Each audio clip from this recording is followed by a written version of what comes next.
നൃത്തത്തിനോടുള്ള അടങ്ങാത്ത അഭിനിവേശമാണ് പരിമിതികളെ അതിജീവിച്ചരങ്ങിലെത്താൻ 13 വയസ്സുകാരിയെ പ്രേരിപ്പിച്ച ഘടകം. മുംബൈയിലെ ജിയോ വേൾഡ് സ്റ്റുഡിയോ തിയേറ്ററിലെ നിറഞ്ഞ സദസ്സിനെ വിസ്മയിപ്പിച്ചുകൊണ്ടായിരുന്നു അനന്യയുടെ ഭരതനാട്യ അരങ്ങേറ്റം. ഈ റിപ്പോർട്ടിനി കാണാം. റിപ്പോർട്ടിന് ശേഷം സ്പീഡ് വാർത്തകളുമായി വർഷയെത്തും. മുംബൈയിലെ ബാന്ദ്ര കുർല കോംപ്ലക്സിലെ പ്രശസ്തമായ ജിയോ വേൾഡ് സ്റ്റുഡിയോ തിയേറ്ററിലെ നിറഞ്ഞ സദസ്സിനെ വിസ്മയിപ്പിച്ചുകൊണ്ടായിരുന്നു 13 വയസ്സുകാരിയായ അനന്യയുടെ ഭരതനാട്യം അരങ്ങേറ്റം.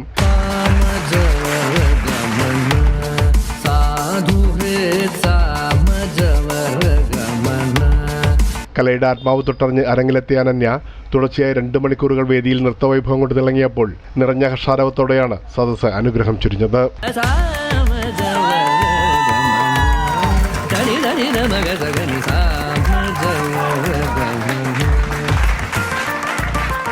നർത്തകി നിഷ ഗിൽബർട്ടിന്റെ ശിഷ്യയായ അനന്യ 5 വയസ്സ് മുതലാണ് ഭരതനാട്യം അഭ്യസിച്ചു വരുന്നത്.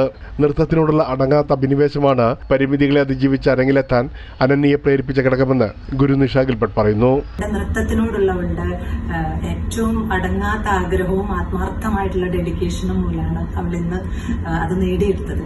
അപ്പോൾ ഒരു ടീച്ചർ എന്നുള്ള നിലയ്ക്ക്, ഒരു മെന്റോർ എന്നുള്ള നിലയ്ക്ക് ഞാൻ എപ്പോഴും ഏറ്റവും വിലമതിക്കുന്ന ഒരു അരങ്ങേറ്റം ഇതായിരിക്കും.